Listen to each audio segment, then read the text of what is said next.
how often in Scripture salvation is projected as a journey. For example, Abraham is called to go somewhere, to a country he knew not. Moses leads the children of Israel out of Egypt on an exodus where they learn the ways of God. Elijah goes on a journey where God sustains him with food fed from a raven, and he's by the side of a creek, and then he has to go someplace else, and he ends up at a mountain. All these sorts of journeys people are on. And it doesn't stop there. In fact, if you look at the Scriptures, you know, sometimes in the Old Testament, Solomon was the one who built the temple, but before King Solomon built the temple, the tabernacle, which the children of Israel was their church in Jerusalem, and a tabernacle is a tent. And when Jesus, when he comes, it says in John chapter 1, the Word becomes flesh and dwelt among us. The word they use there for dwelling among us is pitched his tent. Jesus meets Moses and Elijah on a journey up a mountain, and Jesus' ministry, of course, is an itinerant ministry, which means he goes from place to place to the very point where he says, the Son of Man has nowhere to lay his head. He's constantly on a journey. He has not reached his destination. He's going someplace, and as he walks with his disciples constantly, he's teaching them along the way until the point after his death and his resurrection, he speaks to two disciples of his on the way, on the path to Emmaus. You remember that story? It's in Luke. You should look it up, the end of Luke. But Jesus is walking. They don't recognize him, and he explains how Messiah had to suffer and die and rise. He said after he left, "Were not our hearts burning as he taught us along the way?" So we want to find our journey. We want to understand where we're going, because if we miss this, we will be like the people in today's story that said, "Lord, Lord, let us in." So let's just walk through that gospel a little bit today and see what we can make of it. All of this starts with a question. Lord, will only a few people be saved? Who's going to make it? That's sort of what we think about sometimes, isn't it? And Jesus gives a very poignant answer. He says, "Strive to enter through the narrow gate. For many, I tell you, will attempt to enter, but will not be strong enough." And he says, after the master of the house has risen and locked the door, supposedly to his house, then you will stand outside. There's two doors there. In the New Testament Greek, the original language the Bible was written in the New Testament, the Greek word for that is theta. And here they translate one as gate and one as door, but they're really two doors. There's this door you have to struggle to get through, and the word that he uses here for struggle is agonize. Agonize to get through that first narrow gate, because not everybody can find it. They're seeking it. And if you don't make it through the gate, the door's locked. So why is the door locked? Why would God lock the door? And what are these gates that Jesus is talking about? He gives us an understanding of what the narrow gate is when he says this: those who are locked out of heaven, out of the door of heaven, the door's locked for them. They say, "Lord, open the door to us, for us." He will say to you in reply, "I do not know where you are from." And you will say, "We ate and drank in your company, and you taught in our streets." And he will say, "I do not know where you are from. Depart from me, all you evildoers." They said to them, the response was, "Lord, you taught in our streets," which means you came to our town. You spoke in our town. You was in your itinerant ministry. "We ate and drank with you." And Jesus says, "Yeah, but I don't know who you are." What did they have to do? What did they have to do to enter the narrow gate in this story? Jesus is asking this. He's saying, and then remember, this is a parable. He's saying, "Look, guys, the door's locked. Here's what it is.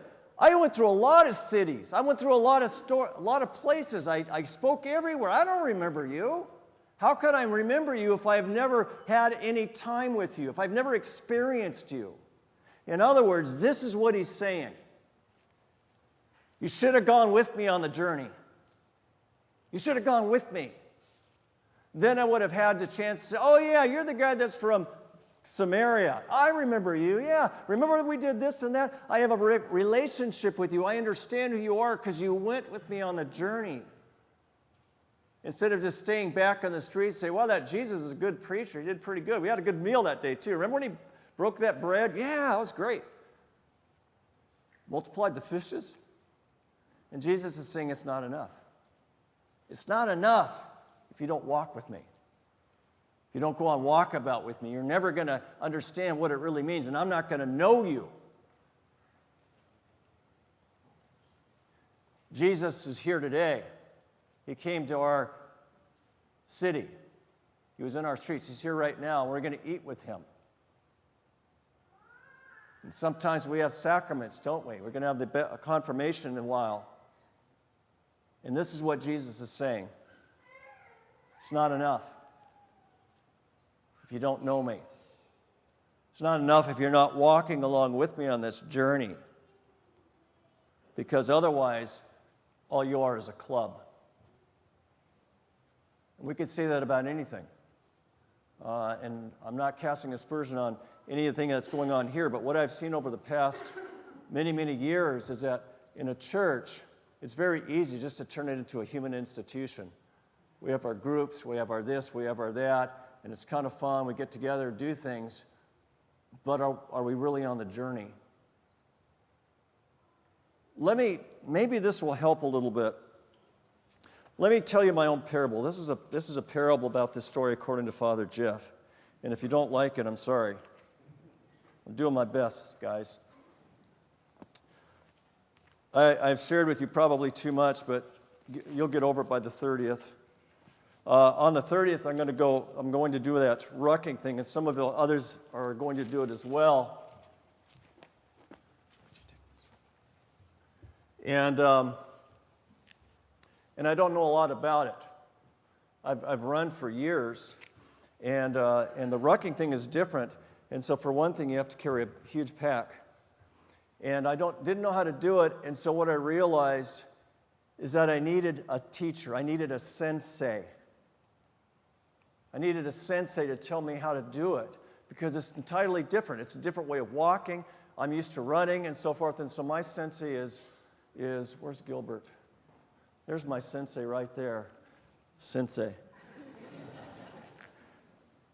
And Gilbert's done this a lot. He's done it with special forces groups and trained with them and everything. So he's showing me how to do it, and I'm learning a lot. In fact, my pack was all over the place. I felt like it was dragging the ground at times because you have to know how to pack a pack.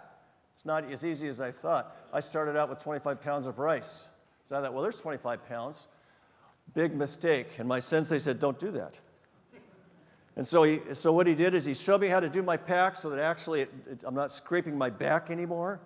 And it's going okay. And so I'm learning. And then he said, well, this is how you run. You know, you do a certain type of walking, and you have to do it a quick walk that doesn't hurt your back. It doesn't use up too much energy and so forth. And I said, that's great, but I watched a YouTube video that said you can run it. It was 12 minutes long. I said, that's what I want to do. And he says, you're going to kill yourself. And so last Saturday, I went out and killed myself. I said, well, if it's an 18.6 mile ruck on the 30th, I'll go out and do 18.6 miles and I'll run it and see how it feels. That lasted till about 14th mile. And all of a sudden, my knee blew out. And I heard this voice that said, follow your sensei. You got to know somebody. And what's the spiritual interpretation? Jesus is your sensei. And whether you like it or not, I am your sensei. As I seek God, and any priest is, any place that is in a pastor, that's where it's not just a human institution. It's a place where God has said, maybe you have something to listen to learn from. A person who's been going ahead of you, trying to figure this out to help a person to get on where they need to go. Because otherwise, wouldn't it be a crappy thing if the door to heaven is locked at the end of your life? It'd be pretty awful. Another thing that we need to do has to do with other people on the journey.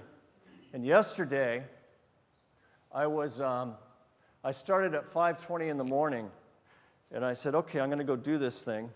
And so I go off, and I'm on this journey. It's on the perimeter road, if you know where that is, all the way out there. And I'm coming back, and I see one guy blow past me, and then I'm going back out. I go to the end by the Navy base, and I'm coming back around. The Navy base that doesn't exist.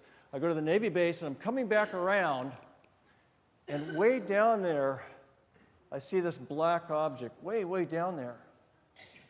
And I'm going, is that a person or a sign? I can't tell for sure. So I'm going along. I said, no, I think it's a sign. No, it's a. And I do this for about half an hour, 45 minutes, and all of a sudden I realize it is a person. And slowly, I'm gaining on that person, and I'm trying to catch up with them because that's what I do. Trying to catch up with them. And finally, they reached the end of their journey, and I never caught them. And so I finally see the person. I'm running by, they're by their car, and that person is Juliana Garr, our minister. And Juliana, that was Juliana, and I never caught her. And there are people, and what the point there is that there's always people to follow. There's always people to look to for inspiration. Two of my inspirations, some of you know Sixta Simpliciano. She's one of my, I call her Mama Sixta, because when I see her, she inspires me to have a prayer life. She's phenomenal in her prayers and her seeking of God. There's another spiritual inspiration over there I see. And we need to look at those people. Again, not trying to, try to catch them. Be like them. Follow them. They're examples. They're constantly there for us. I met a guy yesterday that told me how to die in the hospital. Seriously. He says, I don't know if I'm going to live or die. He says, there's one more thing they could do for me. They did, I was patient 0 for this drug. It didn't work, so they're going to try this. And I said, well, how do you do this? And he says, well, you know what? I just said, God, I'm yours. I'm just ready. I'm ready to go, and in the meantime, I'm going to pray. I'm going to tell my family about Jesus and do all the sorts of things that I need to do because my mission is not completed until I reach the end of my journey. Let's talk about food. I have a new definition for purgatory. In purgatory, all the water fountains are full of electrolyte liquids. You ever drunk those electrolytes?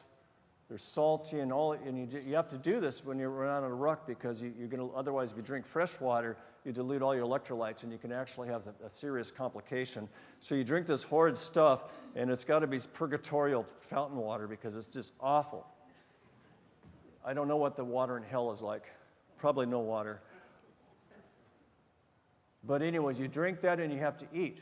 You can lose 100 calories in a mile.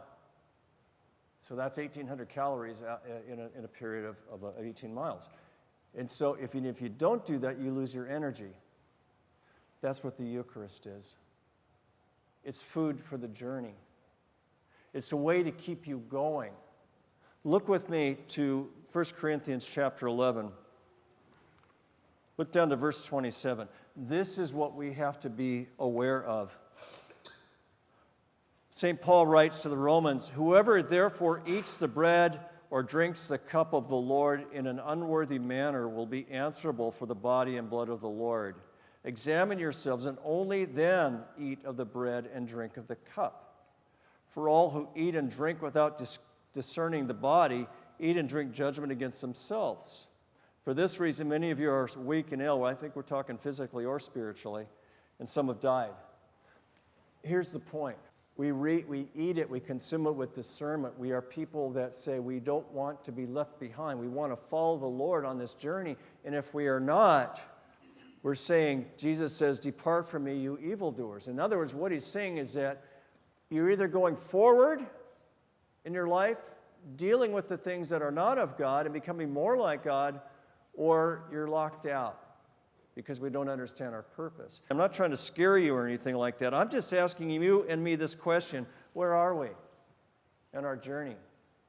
Are we just club members, or are we following the Lord?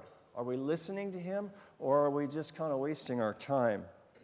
Are we open to change? Are we willing to change in the ways that we do things, the way we see life? In other words, are we staying fresh with God? I said at the beginning there are two doors. The more I thought about it, I think there's just one door that matters. Because when you open the door to God in this life, you don't need heaven.